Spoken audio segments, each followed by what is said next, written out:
सभी मसीही भाई बहनों को यीशु के नाम में शालोम, प्रेज द लॉर्ड, जय मसीह की। यीशु द सेवियर मिनिस्ट्री और मैं प्रभु यीशु मसीह में आपका भाई जेम्स आप सभी का इस बाइबल अध्ययन कार्यक्रम में एक बार फिर से बहुत बहुत स्वागत और परमेश्वर का धन्यवाद करते हैं। मेरे प्यारे भाई बहनों, आज से हम यहोशू की पुस्तक का अध्ययन शुरू करने जा रहे हैं और एक छोटी सी प्रार्थना के साथ आज के अध्ययन को हम शुरू करेंगे। हालेलुया, धन्यवाद पिता परमेश्वर, धन्यवाद करते हैं आपके अद्भुत रीति वाली प्रेम के लिए जो आपने अपने इकलौते पुत्र को देकर हम सभी पर प्रकट किया।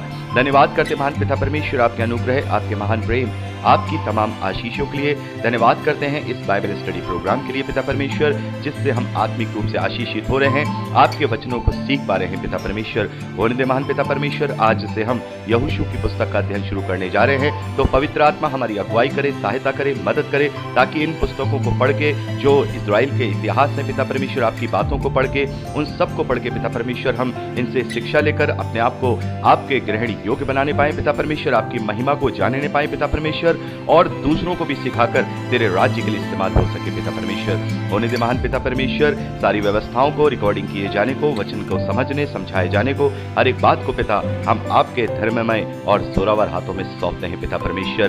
सारा आदर देते हैं, सारी महिमा देते हैं और इस प्रार्थना को यीशु के सामर्थी और पवित्र नाम में मांगते हैं, आमीन। मेरे प्यारे बहनों, हमेशा की तरह हम इस पुस्तक का भी एक छोटा सा परिचय लेंगे।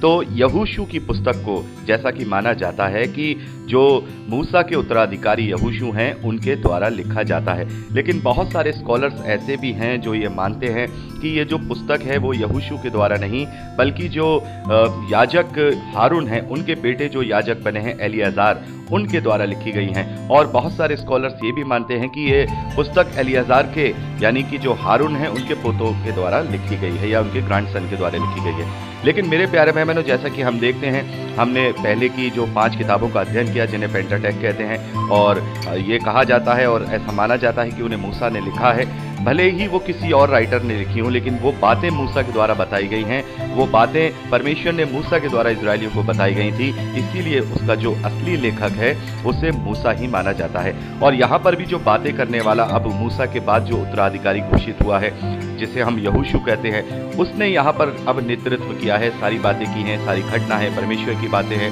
इजरायलियों को समझाना है, बताना है, उसके नेतृत्व में उस कनान के देश पर विजय प्राप्त करना है, चाहे वो भूमि को बांटना हो, वो सब यहोशू के नेतृत्व में ही हुआ है।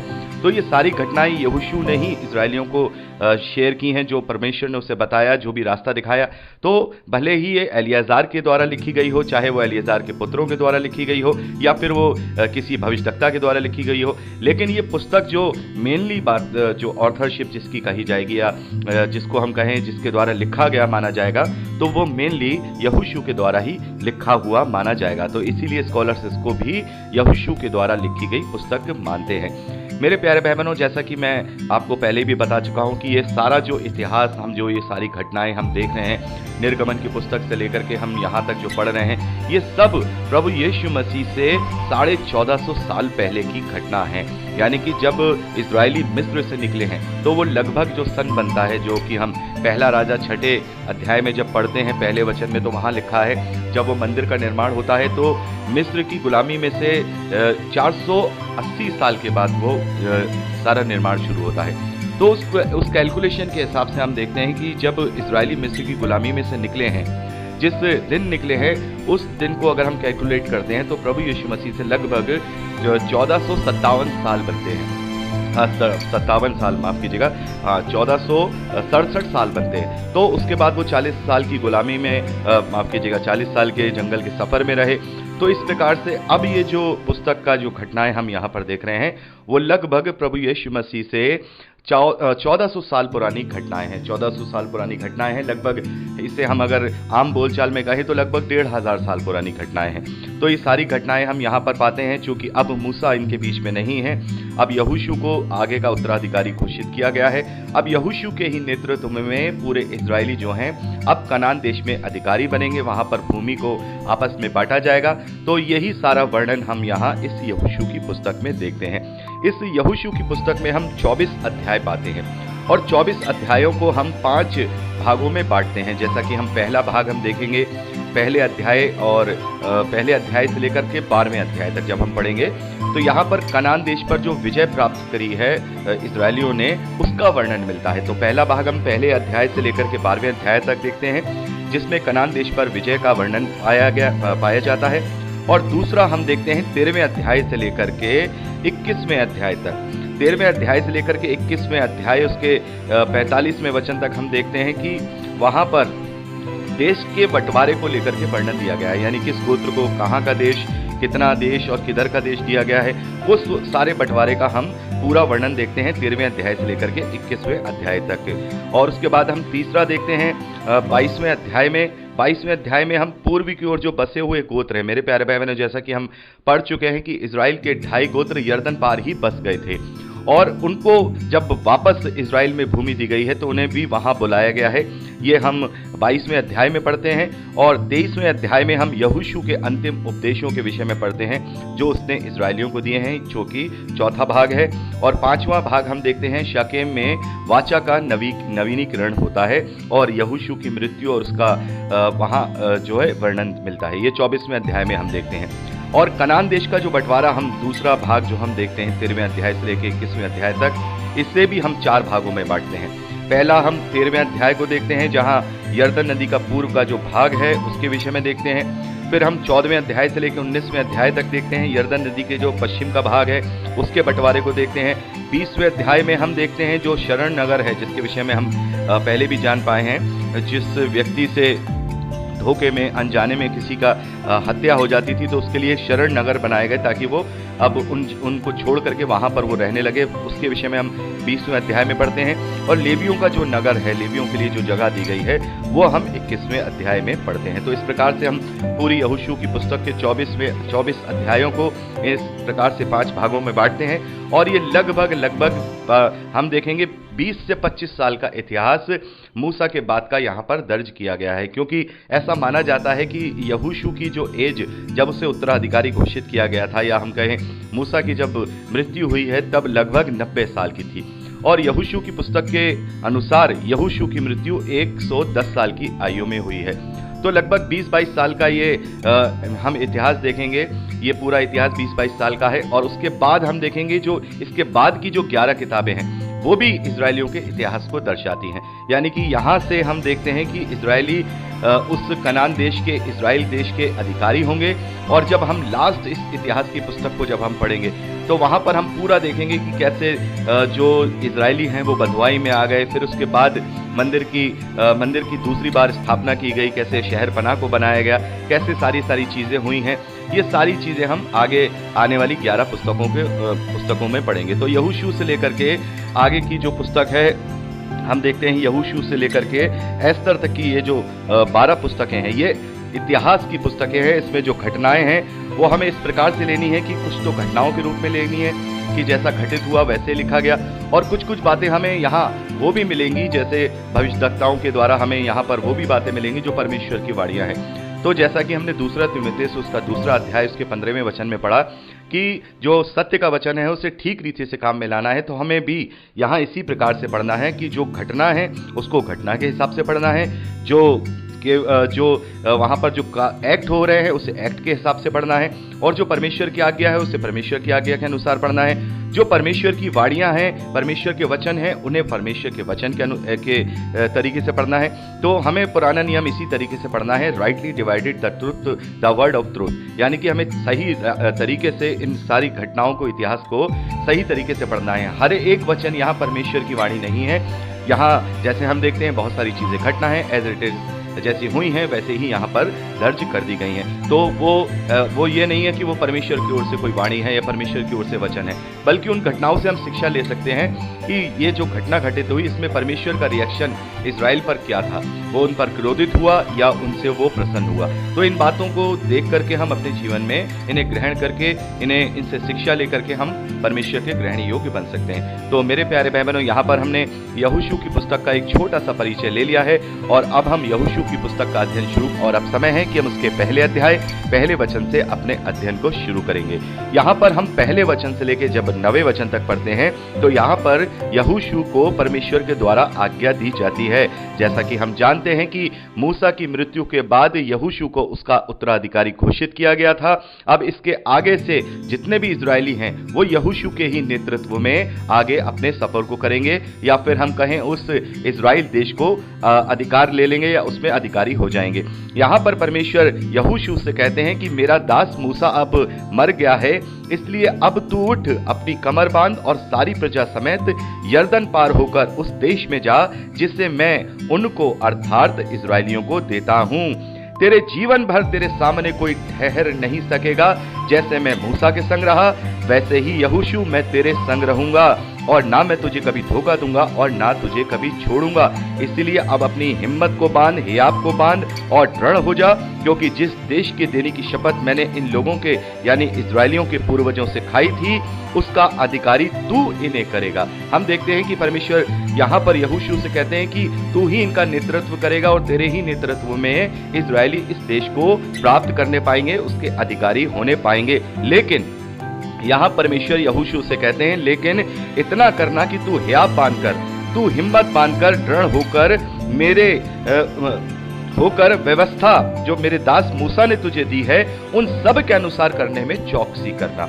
ना तू उसमें दाएं मुड़ना ना ही तू उसमें बाएं मुड़ना। जहां जहां तू जाएगा वहां वहां तेरा काम सफल होगा। 8वें वचन में परमेश्वर कहते हैं कि व्यवस्था की ये पुस्तक तेरे चित्त से कभी ना उतरने पाए, इसी में दिन रात ध्यान दिए रहना, इसलिए कि जो कुछ उसमें लिखा है उसके अनुसार करने की अगर तू चौकसी करे, क्योंकि ऐसा ही करने से तेरे सब काम सफल होंगे और तू प्रभावशाली होगा। क्या मैंने तुझे आज्ञा नहीं दी? हियाव बांध कर दृढ़ हो जा, भय मत का, डर मत, और तेरा मन कच्चा ना हो, क्योंकि जहां जहां तू जाएगा वहां वहां तेरा परमेश्वर यहोवा तेरे संग रहेगा। तो इस प्रकार की आज्ञा यहाँ पर हम परमेश्वर के द्वारा यहोशू को दी जाती हुई देखते हैं, और परमेश्वर कहते हैं कि तू दृढ़ हो जा, हिम्मत कर, मैं तेरे साथ रहूंगा, जैसे मूसा के साथ था वैसे ही मैं तेरे साथ रहूंगा, और जहां जहां तू जाएगा वहां वहां मैं तेरे संग रहूंगा। लेकिन तुझे इस व्यवस्था की पुस्तक पर ध्यान लगाए रहना है, दिन रात तुझे इस पर ध्यान लगाए रहना है कि इसमें तुझसे कोई कमी ना हो जाए। मेरे प्यारे बहनों, यहाँ पर ये जो वचन लिखा है व्यवस्था की ये पुस्तक तेरे चित्त से कभी ना उतरने पाए, और अगर तू उसकी चौकसी करे तो तेरे सब काम सफल होंगे। तो यहाँ पर कुछ प्रचारक, जैसा कि आप जानते ही हैं, कुछ प्रचारक इस प्रकार का प्रचार करते हैं कि यदि हम पवित्र शास्त्र को पढ़ेंगे, पवित्र शास्त्र का अध्ययन करेंगे, स्टडी करेंगे, या हम बाइबल का अध्ययन करेंगे तो हमारे सारे काम सफल हो जाएंगे। जैसे प्रभु यीशु मसीह ने कहा कि पहले तुम उसके धर्म और राज्य की खोज करो, बाकी सब तमाम वस्तुएं तुम्हारे लिए अपने आप तुम्हें मिल जाएंगी। तो कुछ लोग कहते हैं कि देखो, यहाँ अगर हम बाइबल स्टडी करेंगे या बाइबल के वचन पढ़ेंगे तो परमेश्वर हमारे सारे काम सफल करा देगा। तो मेरे प्यारे बहनों, यहाँ पर हम कॉन्टेक्स्ट में जब देख रहे हैं, संदर्भ में देख रहे हैं, तो यहाँ पर कौन से काम सफल होने की बात हो रही है? क्या यहाँ पर यहोशू के पर्सनल काम सफल होने की बात हो रही है? क्या यहोशू के अपने खुद के जो उसके काम है वो सफल होने की बात हो रही है? मेरे प्यारे बहनों, यहाँ पर परमेश्वर के प्रायोजन को सफल होने की बात हो रही है। परमेश्वर का जो प्रायोजन है, परमेश्वर की जो योजना इजरायलियों के लिए है कि यहोशू के नेतृत्व में वो उस देश के अधिकारी हो जाए जिसकी प्रतिज्ञा परमेश्वर ने उनके पूर्वजों से की थी। परमेश्वर ने यहाँ पर यह नहीं कहा है कि मैं तेरे पर्सनल जीवन में तुझे सफल कर दूंगा। तो मेरे प्यारे बहनों, इस प्रकार का वचन का प्रचार करना कि परमेश्वर के वचन को ग्रहण करो तो तुम्हारे काम सफल हो जाएंगे, तो हाँ सफल होंगे, लेकिन हमारे अनंत जीवन के लिए सफल होंगे। ऐसा नहीं है कि इस धरती पर हमारे काम सफल नहीं होंगे। परमेश्वर हमसे प्रेम रखता है, परमेश्वर ने हमसे ऐसा प्रेम किया कि उसने अपने इकलौते पुत्र को दे दिया, तो वो हमारे साथ रहता है, वो हमें कभी नहीं त्यागता है, वो कभी हमें नहीं छोड़ता है। दूध पिलाने वाली माता तो अपने बच्चों को छोड़ सकती है, भुला सकती है, लेकिन परमेश्वर कहता है मैं तुझे कभी ना भूलूंगा, ना कभी मैं तुझे त्यागूंगा, मैंने तेरे चित्र को अपनी हथेली पर खुदा रखा है। लेकिन मेरे प्यारे बहनों, जैसा कि हम यिर्मयाह 29:11 में पढ़ते हैं, परमेश्वर कहते हैं कि जो योजनाएं, जो कल्पनाएं मैं तेरे विषय में करता हूं वो तेरे लाभ की हैं, वो तेरे हानि की नहीं है, वो तेरे कुशल की हैं, और अंत में मैं तेरी आशा पूरी करूंगा। तो परमेश्वर हमारे जीवन में हमेशा हमारे लाभ की बात करता है, दुनियावी लाभ की नहीं।